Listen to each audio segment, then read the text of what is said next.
Tamil Nadu ID விடுதி உரிமையாளர்கள் நலச்சங்கத்தின் சார்பில் சென்னை தலைமைச் செயலகத்தில் பல்வேறு முக்கிய கோரிக்கைகளை முன்வைத்து சமூக நலத்துறை அமைச்சர் ஜெகதீஸ்வரிடம் கோரிக்கை மனு வழங்கப்பட்டது.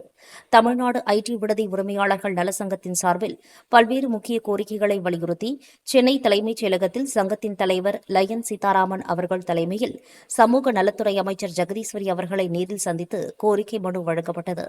அதனைத் தொடர்ந்து செய்தியாளர்களை சந்தித்த சங்கத்தின் தலைவர் லயன் சீதாராமன் அவர்கள் கூறியது, தமிழ்நாடு முழுவதும் 20,000 விடுதிகள் உள்ளதாகவும் இதில் 20 லட்சத்துக்கும் மேற்பட்ட மாணவ மாணவியர்கள் இளைஞர்கள் இருப்பதாகவும் எனவே தமிழக அரசு மாணவர்கள் நலனையும் இளைஞர் நலனையும் கருத்தில் கொண்டு சாதாரண வாடகை பெற்றுக்கொண்டு அவர்களுக்கு சேவை அடிப்படையில் எங்களது தமிழ்நாடு ஐடி விடுதி உரிமையாளர்கள் சேவையாற்றி வருவதாகவும் ஆனால் எங்களுடைய விடுதிக்கு எந்தவித சான்று வாங்குவதாக இருந்தாலும் 10,000 முதல் 15,000 வரை அதிகாரிகள் கேட்பதாகவும் கூறினார்.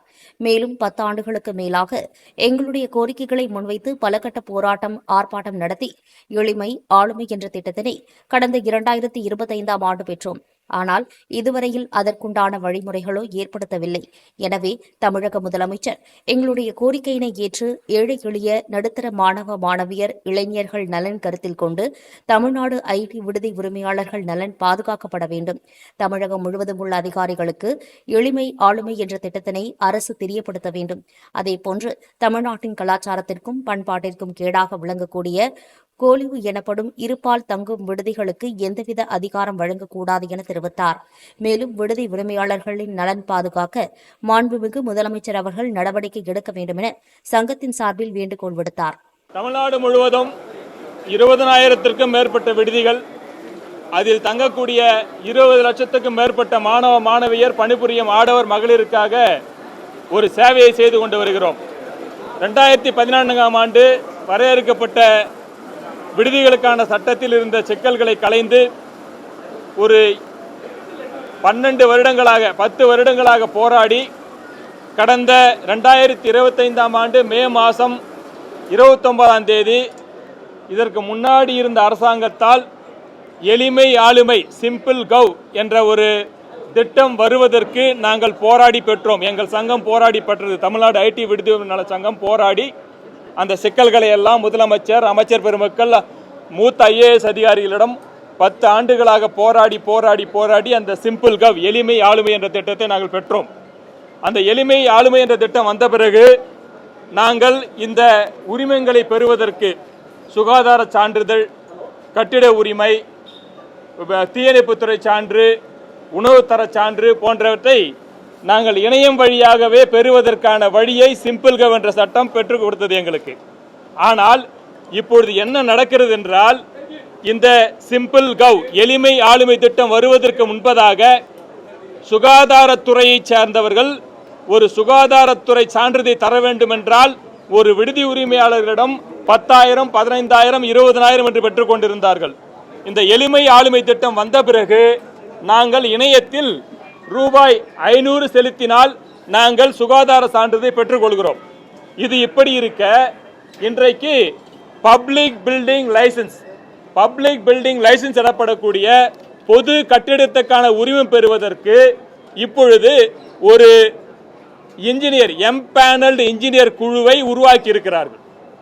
இந்த எம்பேனல்டு இன்ஜினியர் குழு என்பது ஒரு பப்ளிக் பில்டிங், அந்த பொது கட்டிடம் என்ற சான்றிதழை தருவதற்கு ஒரு வரைமுறை இல்லாமல் அவர்கள் விருப்பத்திற்கு ஏற்ப ஒரு கட்டிடத்திற்கு 15,000 வேண்டும், 20,000 வேண்டும் என்று கேட்கிறார்கள். நாங்கள் என்ன சொல்லுகிறோம் என்றால், இதே மாதிரி தான் இப்ப அரசு சமூக நலத்துறை அதிகாரிகளோ, IAS அதிகாரிகளோ, அமைச்சர் பெருமக்களோ, MLA பெருமக்களோ யாருமே எந்த தொந்தரவும் எங்களுக்கு செய்வதில்லை. ஆனால் ஒரு அரசாங்கத்தால் நிர்ணயிக்கப்பட்ட ஒரு எம்பேனல்டு இன்ஜினியர்ஸ் அவர்கள் ஒரு தர சான்றிதழை தருவதற்கு ஒரு வரைமுறை இல்லாமல் ஒரு கட்டிடத்திற்கு, ஒரு விடுதி நடத்தும் கட்டிடத்திற்கு எங்களுக்கு 15,000 வேண்டும், 20,000 வேண்டும் என்று கேட்டுக்கொண்டிருக்கிறார்கள். இதைத்தான் இன்று தமிழ்நாடு முதலமைச்சர் அவர்களுக்கும் தமிழ்நாடு சமூக நலத்துறை அமைச்சர் அவர்களை நேரடியாக சந்தித்து இந்த எம்பேனல்டு இன்ஜினியர் கேட்கும் 15,000, 20,000 கொடுத்து எங்களால் அந்த பொது கட்டிடத்துக்கான ஸ்டெபிலிட்டி சர்டிபிகேட்டை பெற முடியாது. எங்களுக்கு நீங்கள் ஒரு குறைந்தபட்ச தொகையை அரசாங்கமே நிர்ணயித்து அந்த தொகையை சொன்னால் மட்டுமே நாங்கள் இந்த சான்றிதழை பெற முடியும். இல்லை என்றால் எங்களால் பெற முடியாத சூழ்நிலையில் இருக்கிறோம் என்பதை விளக்கி வந்திருக்கிறோம். அதேபோல் இந்த எளிமை ஆளுமை திட்டம் சிம்பிள் கவ் வந்த பிறகு டி லைசன்ஸ் என்பது இல்லை. ஆனால் இன்றைக்கும் பல மாவட்டங்களில் பல அரசு அதிகாரிகளுக்கு இது தெரியாமல் இருக்கிறது. இன்னும் விடுதி உரிமையாளர்களுக்கு போன் செஞ்சு அவர்கள் லெட்டர் வேறு அனுப்புகிறாங்க. உங்கள் ஹாஸ்டலுக்கு டி லைசன்ஸ் எடுத்தீங்களான்னு சொல்லிட்டு. ஆல்ரெடி 2025ஆம் ஆண்டு வந்த சிம்பிள் கவ்வில் வந்து டி லைசன்ஸ் இல்லை என்பதை தயவு செய்து மீடியாக்கள் வாயிலாகாவது அரசு அதிகாரிகளுக்கு தெரியப்படுத்துங்கள். இப்போ டி லைசன்ஸ் கிடையாது. இது வந்து பப்ளிக் பில்டிங் லைசன்ஸ் அப்படின்றதை உணர்த்த வேண்டும். எங்களால் 15,000 20,000 கொடுத்து அந்த இது வாங்க முடியாது.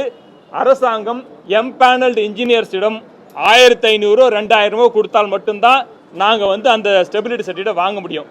இல்லைனா எப்படி கோழி வனப்படம் இருபாலர் தங்கும் விடுதிகள், ஆணும் பெண்ணும் முகம் தெரியாத ஆணும் பெண்ணும் தங்குகின்ற விடுதிகள் நயா பைசா எந்த சட்டத்திட்டத்துக்கும் கட்டுப்படாமல் எந்த லைசன்ஸும் வாங்காம அவங்க இஷ்டத்துக்கு நடத்துறாங்களோ அந்த மாதிரி நிலைமையை எங்களை கொண்டு போய் விடக்கூடாது. நாங்கள் அரசாங்கத்துக்கு உட்பட்டு சட்டத்துக்கு உட்பட்டு எங்கள் தொழிலை செய்ய வேண்டும் என்று இருக்கிறோம். அதனால் தயவு செய்து இந்த எம்பேனல்டு இன்ஜினியர்ஸை குறைந்தபட்ச தொகையை அரசாங்கம் நிர்ணயிக்க வேண்டும் என்று கோரிக்கை விடுக்கிறோம். நன்றி. மேலும் இந்த நிகழ்வில் தமிழ்நாடு ஐடி விடுதி உரிமையாளர்கள் நலசங்கத்தின் செயலாளர், பொருளாளர் மற்றும் துணைத் தலைவர்கள், துணைச் செயலாளர்கள் கலந்து கொண்டனர்.